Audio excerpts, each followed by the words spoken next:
60 वर्षीय राजेश बाबू ने सुबह सुबह करवट ली और हमेशा की तरह अपनी पत्नी मीता को चाय बनाने को कहा और फिर रजाई ढककर सोने चले गए। कुछ देर के इंतजार के बाद उन्होंने दोबारा आवाज दी, पर इस बार कोई हलचल ना पाकर उन्हें काफी हैरानी हुई। ऐसा पहली बार हुआ था कि मीता ने उनकी बातों को अनसुना किया।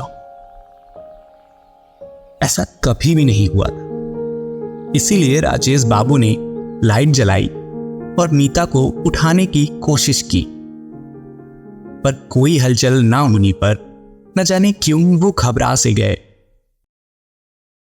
रजाई हटाई तो मीता निढाल सी एक ओर पड़ी थी। राजेश जी थक रह गए और वहीं बैठकर वो मीता के बेजान बदन को निहारने लगे। आंखों में दुख तो था पर आंसू नहीं। अचानक मीता का इस तरह से उनकी जिंदगी से हमेशा के लिए चले जाना असहनीय था। धीरे धीरे जैसे आस पड़ोस के लोगों को पता चलता गया, लोग इकट्ठे होते। राजेश जी का बेटा विवेक, उसके आने के बाद मीता जी का अंतिम संस्कार किया गया। जलती हुई चिता के उस पार राजेश जी की आंखों में पश्चाताप साफ साफ झलक रहा था। पर क्यों? आज राजेश जी सोच रहे थे कि क्यों तुम इतनी जल्दी चली गई, मुझे अकेला कर गई। कभी तुम्हें अहमियत नहीं दी, कभी तुम्हारी तारीफ नहीं की, पर तुम मेरा ख्याल रखने में कभी कोई कसर नहीं छोड़ती थी। पर मैंने तुम में सिर्फ खामियां ही देखी, सिर्फ खामियां। मुझे आज भी याद है जब हमारी मेड 2 दिन की छुट्टी पर चली गई थी और तुम्हारी तबीयत खराब होने पर भी तुमने पूरा काम किया। इसी तरह दिन रात राजेश बाबू उनकी यादों के सहारे जीने लगे।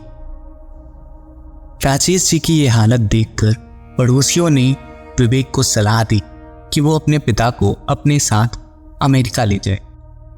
अमेरिका जाने से ठीक पहले की रात उन्होंने सामान पैक करने का और मीता की यादों को पीछे छोड़ने का फैसला कर लिया था। सामान पैक करते करते मीता की फोटो को अचानक देख फपक कर वहीं रो पड़े और बोले, मीता मुझे माफ कर दो, प्लीज वापस आ जाओ। मैं तुम्हें बताना चाहता हूँ कि मैं तुम्हें कितना चाहता हूँ। मुझे तुम्हारे साथ समय बिताना। I love you मीता। अचानक उन्हें अपने कंधे पर किसी का हाथ महसूस हुआ और उन्होंने पीछे मुड़कर देखा तो मीता उनके पीछे खड़ी थी। वो एकदम से उन्हें गले लगाकर रोने लगते हैं और कहते हैं, तुम आ गई मीता। और मीता उनके कंधे पर दोनों हाथ रखकर उन्हें झंझोरती है और अचानक राजेश बाबू घबरा कर आंखें खोलते हैं। देखते हैं मीता उन्हें घबराई हुई आवाज में उठा रही थी। दूसरे ही पल उन्होंने मीता का हाथ अपने हाथों में ले लिया और आंखों से आंसू लगातार बहे जा रहे थे। बस एक ही बात कह पाए वो, I love you Meeta, I love you. और मीता नम्ही आंखों से अपलक राजेश को ही देख रही थी। क्या यह सिर्फ एक सपना था या राजेश जी का पछतावे से भरा मन जो उन्हें सचेत कर रहा था कि अभी भी समय है, अपने प्यार को अपने से दूर मत जाने दो, उसकी कद्र करो। आखिरकार उस सपने ने राजेश जी को उनके 33 साल पुराने रिश्ते की याद दिला, जिसे उन्होंने सिर्फ जिया था, निभाया नहीं।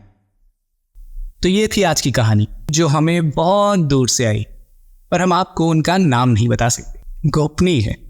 जल्दी मिलेंगे अगले पार्ट के साथ। तब तक के लिए धन्यवाद।